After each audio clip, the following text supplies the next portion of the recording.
Hi, I'm Alban from SkyGuard. In today's video, I want to show you something different. Maybe you have seen my first two videos already, where I presented in the first video my blue-white Aggro control Lions list I won the NoobCon 2018 with, and in my second video my new tournament deck, the 5-color artifact Aggro control robots list.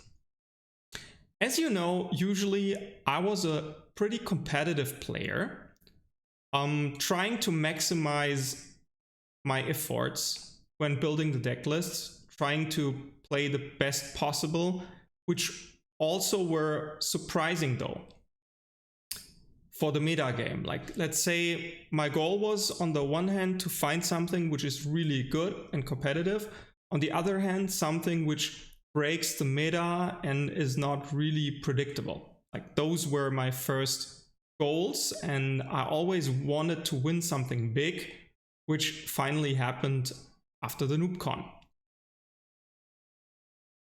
In the last 2 years, however, I would say I settled down a little. I'm a little less spiky, and moreover had the approach to find new deck lists which are, let's say, competitive but a little weaker. So I know some of you guys like the idea of playing so-called fun decks, and this leads me basically to today's video, because today I want to talk about something different. And this is a list here, you see it. It's the it's the red and white aggro, just with Savannah lines and ATOC. That was the main idea behind it. And today I want to tell you about this list, what was the history behind it, what's the strategy, and I want to compare my old list. In the meantime, I modified it a bit with another pretty similar list, red-white, of Jason Swartz. So maybe let's begin. What's the topic about this deck list, or what's the history behind it? Let's say it like that. I had a discussion about fun decks with several people, and maybe you had this discussion with someone else before. Anyways, I think what I have a problem is that many people define fun decks as very slight variations of tier 1 decks, which means, and I have a different approach, you know. For example, for me personally, I mean, it's a very subjective topic, and everyone has his different point of view, you know.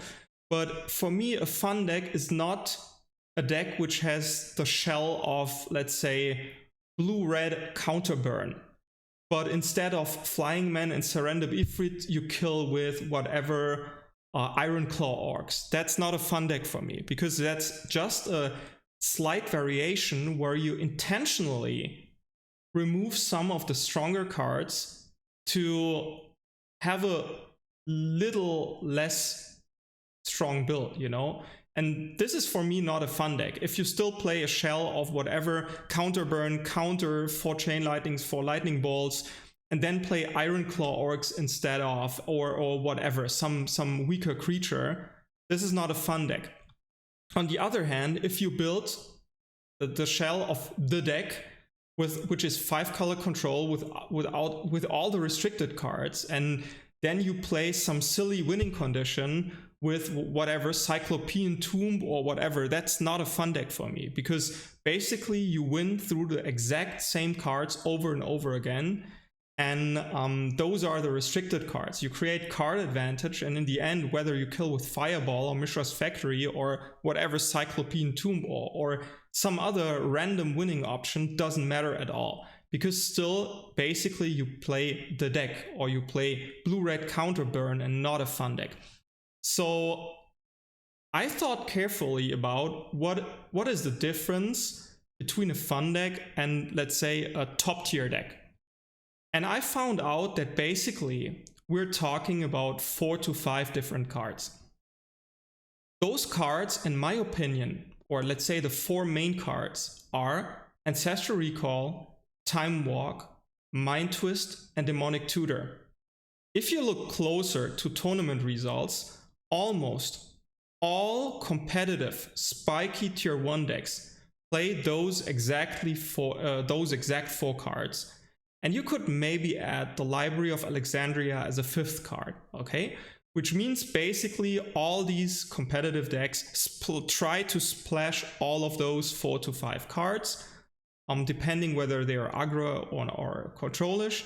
But in fact, you will see the exact same shell of the 2 blue cards, the 2 black cards, and eventually Library of Alexandria, defining pretty much the meta game and all of those strong decks.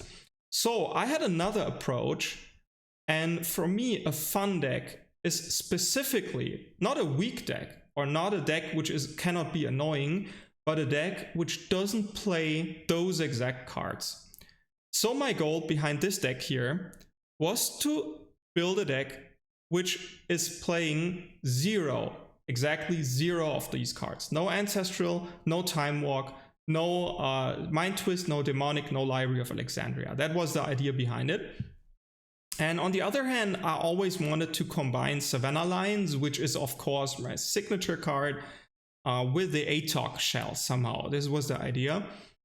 So I thought about, okay, how is it possible even to compensate the lack of strength you might have without playing all these strong restricted cards? And basically you have to put into your deck list some kind of hate strategy. And the hate strategy here, which is the key idea of this deck behind, of course, playing, or besides, of course, playing the Savannah Lines plus ATOC, is combining the 2 probably strongest hate cards in the meta game at the moment, which are in the main deck, which are Blood Moon and City in a Bottle. If you look closer, this deck here doesn't suffer at all from Blood Moon, because you play 2 colors and you play 5 basic planes here, and anyways most of your stuff is red anyways. And on the other hand, you don't have a single card suffering from City in a Bottle, since all of your creatures aren't from Arabian Nights, and moreover you don't play any City of Brass. That's very important. So this deck here is basically, or the main strategy is to beat top tier decks, which means it could potentially be a bit weaker against random decks with random creatures or whatever, White Weenie, or it might be weaker against those type of decks. But I specifically built it to beat decks like the deck, or maybe blue-red counter burn, or let's say Troll Disco, or stuff which suffers from, or Arabian aggro, stuff which suffers from Blood Moon and City in a Bottle specifically. Okay, so let's dive now into the deck list a bit deeper. I will show you those both lists. This is my old list basically. Now I play it a bit differently. We have, of course, the Savannah Lines. We have the ADOX, and then you have the main burn shell, which consists of 4 lightning bolts, 4 chain lightnings, the artifact package, 4 black vices, of course a few restricted cards, the balance, which is still good although you play a lot of creatures, especially since you want to wipe out either the opponent's hand when you start and you're on the play, and for example play land, mox and whatever, and your hand is empty, then you would want to play the balance before dropping your creatures. So it's a very flexible card. On the other hand, when your opponent, for example, drops a first turn Juzam Djinn or a very fast Urnum Djinn, you can still clear the board with a balance. So it's very versatile, and I would definitely include it, although you play a lot of creatures yourself. The Disenchant, of course, is a key card too. You remove all the nasty artifacts, stuff like the Abyss or Mode and whatever, which is crucial. In this list here, I didn't include any Swords to Plowshares in my main deck, because it's basically, I wanted to use its full aggressive potential without having any dead cards against controlish decks. However, if you look closer at Jason's list, the main differences here, I mean, he still plays the same the same hate cards, the 2 Blood Moons, the 2 City in the Bottles. But what I personally also like, and which is definitely also a good alternative, is instead of Sushis, playing the Ankh of Mishras. I would say that highly depends on the meta game. If you see, I didn't include here Ankh of Mishras, but in fact, I might say that in the actual meta game, the Ankh of Mishra might be slightly better than the Sushis. It highly depends, because if you play against the deck, for example, definitely the Ankh of Mishras are a lot better. Or let's say against every deck which plays Swords to Plowshares itself, probably the Ankh of Mishras are superior to the Sushis. Whereas the Sushis can be pretty good against decks without white, which just have lightning bolts or chain lightning as removal, and are very fast themselves. Let's say if you play against other ATOG lists, of course the Sushi is way better than the Ankh of Mishra, because often it's a very close race and you with the life points, and you don't want to damage yourself, or you don't want to play cards which damage both players. So basically it's a choice of the meta game. I tested both, and both options were pretty good. Anyways, let's continue here. Your main strategy is basically pretty straightforward. Dropping the ATOG, dropping Savannah lines, playing everything on curve, and then eventually disrupting your opponent with Blood Moon and City in a Bottle, refilling your hand with Wheel of Fortune now and then. And here for the other list, it's pretty much the same. One difference worth to mention is maybe that Jason plays the 3 Swords to Plowshares in his main deck already, which is of course better against certain decks like, let's say, like everything which drops a big creature fast. Against all of those decks, of course, the Swords to Plowshares main deck is really viable. Whereas, yeah, against something like the deck, it's maybe a bit worse. So, I tested this deck quite a bit, and it's also pretty good against, for example, my blue-white Lions list. Because many decks in the meta game, or I realized there's a trend that people start playing greedier lists when it comes to the mana base. So, which means people very often play 3 colors, play very few basic lands. At least this is what I realized at the last tournaments I've been to. And therefore, let's go to the sideboard now, because I think pretty much everything is said about the main deck strategy. I think it's very important to play 2 additional Blood Moons, which means I want to abuse this Silver Bullet strategy, which I use to compensate the lag of restricted cards, to a maximum. So against all decks which suffer through Blood Moon, I want to play the full 4 copies, because sometimes the opponent maybe has a Disenchant or Blue Blast to remove one of them, but the second one is like the nail to the coffin. So also the 3rd City in a Bottle is pretty good, because since you don't play Demonic Tutor or anything to fetch the City in a Bottles from your deck, you would want to have the 3rd copy against very, very creature-based decks like Arabian Aggro with Curd Apes, with Druzam, with Serendips, whatever. All those decks you want to have the 3rd copy of City in a Bottle against. The full package of 4 Swords to Plowshares is also there, so you would remove whatever the Black Vices against very aggressive decks with creatures. You would maybe remove 1 ATOG, you would remove the Black Vices because the opponent has his hand empty, you would remove the Blood Moon, whatever is necessary, and you put inside the Swords to Plowshares against every creature deck. You would put the 3 additional Divine Offerings against artifact heavy decks.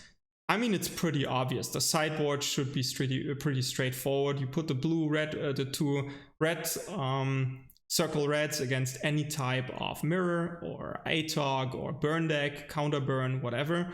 And of course the 3 red blasts against most of the blue decks. So usually it should be pretty easy to see which cards are bad, which means you never remove the Savannah lines after boarding, never ever. Maximum 1 ATOG, maybe you could potentially remove 1 or 2 sushis depending which deck you play against. You never remove the bolts, like never remove lightning bolts, never remove the chain lightnings. Black Visors you remove against aggressive decks, and of course you leave them inside against every slow control deck. The Blood Moons, if your opponent just plays 1 or 2 colors, you can easily remove them. And of course the City in the Bottles, if your opponent doesn't play any City of Brass or Arabian Nights creatures. So boarding should be pretty easy and straightforward with that deck. And to go to Jason's list again, he has an interesting choice of playing 2 Meek Stones. I definitely wanted to try those out, so maybe you could do it. I think they're actually pretty good because none of your creatures, especially if you play the deck without the sushis, suffers through the Meek Stone. So your Lions and your Atogs always go through and untap always, since the Atog, even if you pump it with while sacrificing an artifact, still the next round it would untap normally because it returns to 1/2. And there, I mean, the Circle Black is of course a viable option as well. It depends highly on the meta game. But basically, yeah, you should choose basically whether you would want the Ankh of Mishra or the sushis. That's the main thing. Whether you would want the Swords to Plowshares main deck or in your sideboard, and then maybe you have a little variance of which cards to put into your sideboard, whether you would want the 3rd and 4th copy of Blood Moon or City in a Bottle. These are little tweaks you could potentially think about yourself. So guys, I hope you enjoyed the video. That's basically it for now. As always, if you have any questions, write down below in the chat. I would try to read everything possible. Very important, please just write your questions to our Facebook site, Skyguild. Just there, I would read those because it will be maybe posted on some other Facebook groups. But just go to Skyguild, write your comment, write your questions there. I will try to read everything as good as possible. Yeah, hope you enjoyed the video. Have a nice day and see you next time. Bye bye.